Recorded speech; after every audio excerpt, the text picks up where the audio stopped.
நம்பத்தகுந்த ஒரு தகவல் இருக்குது. இந்த எடப்பாடியினுடைய எதிர்ப்பாளர்களுக்கு அல்லது அதிமுக வலுவாக இருக்கணும்னு நினைக்கிறவங்களுக்கு எப்படி வேணாலும் அவங்கவுங்க பார்வையில் சொல்லிக்கலாம். அப்படி வந்து டிசம்பரில் அவங்க என்ன பண்ண போகிறாங்கிறதும் கவனிக்க தகுந்த ஒரு விஷயம். அது அவ்வளோ சுலபத்தில் புறக்கணிக்க முடியாது. அமித்ஷா இன்னைக்கு வரைக்கும் எடப்பாடி பேரை சொல்லவே இல்லை. முதலமைச்சர் வேட்பாளர் எடப்பாடி தான். அமித்ஷா சொல்லலை, சொல்ல வேண்டிய நேரத்தில் கூட சொல்லலை. சரி, எதுவுமே சொல்லாதவர்னா கூட எடுத்துகிட்டு போயிடலாம்.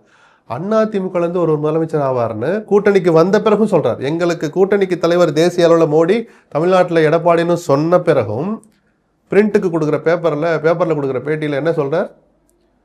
அடுத்த முதலமைச்சர் அதிமுகலேருந்து ஒருத்தர் வருவார்ன்றாரு. அப்போது அதனுடைய அர்த்தம் என்னன்னு தெரிஞ்சுக்க ஒரு பத்திரிகையாளராக எனக்கும் அந்த ஆர்வம் இருக்குது. பார்ப்போமே அவங்க என்ன திட்டங்கள் வச்சுருக்காங்க. கிட்டத்தட்ட இன்றைக்கி செங்கோட்டை செஞ்சது தியாகம் தான்.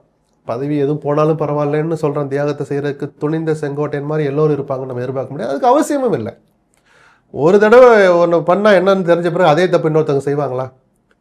காலம்தான் பதில் சொல்லணும். அதை நான் திரும்ப ஒரு தடவை சொல்ல விரும்புகிறேன்.